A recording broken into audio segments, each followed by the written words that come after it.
Hey y'all, today we are talking Lake McClure, an oddball one for me. My first time ever being there, took advantage of Labor Day weekend, went down and saw my buddy Steven, and we hit McClure and we hit Eastman. So stay tuned for the Eastman report, that'll be coming out.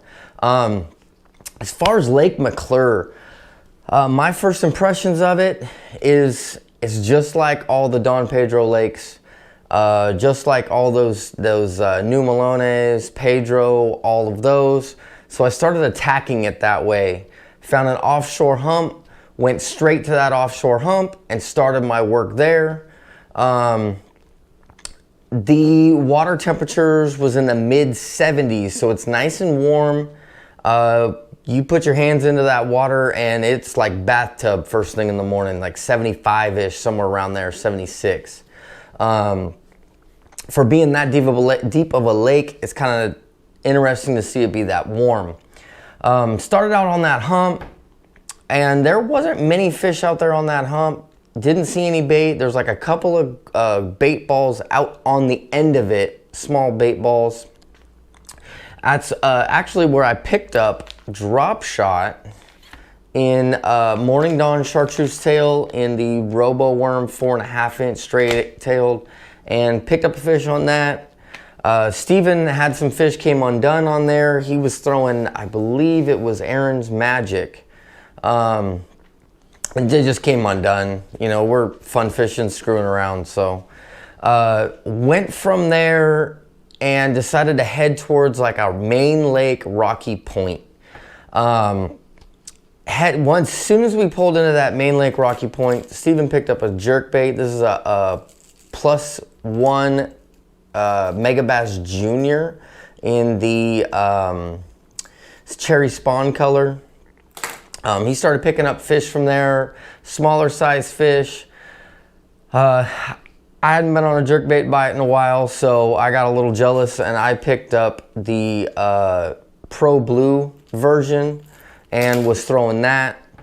And I started to catch, or I think I only caught one dink with it before I got bored with it.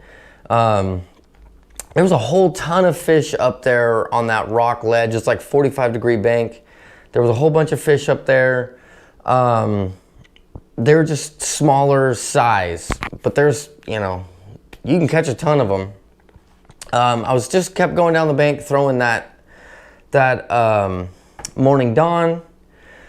Got down a little bit farther and then back in one of the pockets, I actually saw like an outcropping. Like, so it drops out, hits like 30 feet deep, and in 30 foot deep was a 10-foot tall rock clump.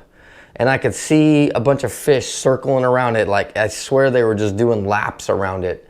Threw that drop shot in there, dead sticking it. That is very key, dead sticking it. And lo and behold, picked up like a 2.5 pounder, 230 something, somewhere around there, like 2.25, 2.5, on that drop shot. And then Steven also caught them. I believe he was still throwing that Aaron's Magic, and picked up several fish there from that rock clump, and then decided to branch out, find other places of the lake. We started moving around, and what I was mainly looking for was something between that 10 to 30 range that had that rock. And that seems to be where the larger fish were.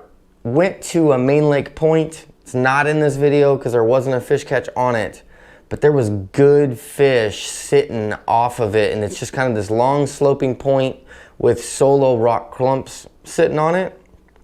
And on those rock clumps were some solid fish. They just weren't in that mood, basically. If I were to spend more time on it, I'm sure could probably get something going, but like I said, we're fun fishing, so we moved on. Steven had some other areas that he had caught him in the past, so we started running those down, and they ended up just basically being those rock clumps. Then we ran into up behind the houseboats. When we went inside those houseboats, there was a bunch of fish inside that area related to, it's like a rock point that comes out, and then there's a rock slide area, a rock wall area. Picked up a decent one on there, and then some other fish in there, but Steven caught a largemouth inside of an area that I typically would actually think would be more of a smallmouth area. So that was kind of interesting. All of our fish were spots except for 2 fish, and that's the largemouth on the one Steven caught. Then we decided to, hey, let's really expand this lake. Let's run it down, started driving down it, trying to take advantage of it before the wakeboard boats come in. We drove down the area, ended up there's a rock point that looked really good, pulled into that area. There was fish around there, but they really seemed to have shut off. So there's kind of a bite window that was going on. That first hour to 2 hours of the day was really kind of key. You want to be there at early light, and most of your bite's going to be done in that first 2 hours. And again, like I said, in that time was all in that, like, from 0 to 20, 30-ish, somewhere around there. Like, the smaller fish were up top and the bigger fish were down below. By then, it was starting to get later in the day, starting to get a lot hotter. That mood had changed, right? Like, we're on that. Like I said, we saw the fish. They just weren't quite eating.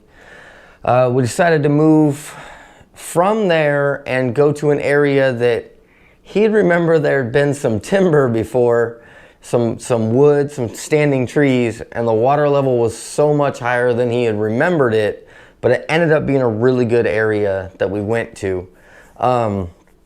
It's kind of like a long sloping banks with like some creek lines in it, and then it's got the rock along that creek, but it's like subtle creeks, right? Like no major divots. And we started fishing around inside there. We went up shallow. They were not shallow anymore. They needed to be out 20 foot or deeper. So we started messing around with that. Then we ended up going out even more to like 30, somewhere around there. And we were marking them between 40 and 20. But the fish we ended up picking up were probably in that 30 area. And that is, at the time of the day, I actually switched over to the good old Sorry Steve. And for those of you who aren't familiar with my channel, because I don't normally fish this lake, this is a jack-all, flick shake, and watermelon candy. It is currently hard to get a hold of. There's a reason why it's always on back order though. Started catching fish with this. This is the 4.8. Steven was also throwing the 5.8, and that 5.8 was either getting short struck or not getting bit at all. So that smaller profile is what they wanted. So I had picked this up and I literally went first drop fish, second drop fish, and then it was scattered out after that. Wakeboard boats started stacking up. It was starting to be a lot more, especially the area we were fishing. Actually, take that back. Steven, I almost moved past that spot too fast. Steven ended up picking up a smallmouth in that area, which, if you were to ask me, that area would have been a largemouth area. That sloping bank, that spread out big chunk rock. It's typically a largemouth or largemouth area.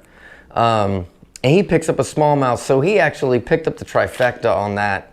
So he had a spot, a smallie, and a large all in the same day. I only had spots the whole day.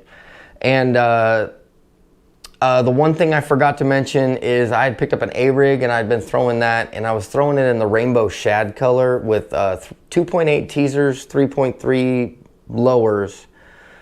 And I was getting short struck with that, and they'd nip it, but they wouldn't quite eat it. When I was throwing them on the offshore, like that long sloping bank that I talked about, or point that I talked about with the rocks on there, they'd come up and follow it. And shoot, you drop your A-rig back down, just let it free fall, and they'd actually swim after it free fall.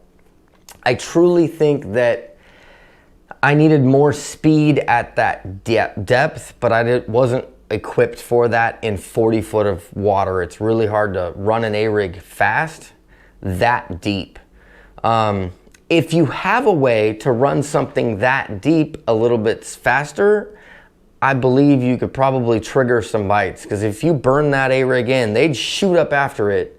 but as soon as you'd slow it down or it got too high, they'd cut out of it and go back down.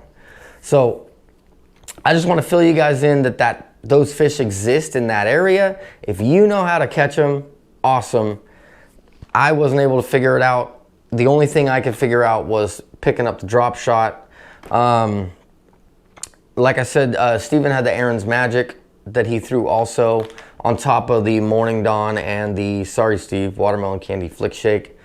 But for the most part, really it came down to shallow fish were smaller, bigger fish were deeper. Look for rock clumps and solo rock clumps. Like if the whole area is rock chunks, they weren't as consistent as if you saw like a point with a rock clump on it. That was definitely the best areas to focus after, and had the larger fish out of them. All said and done, we had like a 2 and 2.25, 2.5. Had another one that was like right at 2, and then everything else was like 1.5 pounds, 1.25 pounds. From what I understand, the typical McClure kind of bag. But that's pretty much it. I dang near told everything that I could think of on that. Hope you guys enjoyed this. If you have any questions, you can ask them down below. You can always hit me up on Instagram.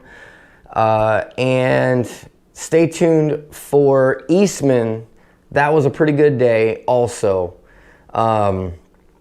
So, like I said, comments down below. Hit me up on Instagram. And until next time, I hope you get them. He's definitely by weight dink of the day. Is he big enough now? He's a donkey. Long arm it. I'll hold it from the front. You hold it. I'll hold the fish here. You look like you're holding it.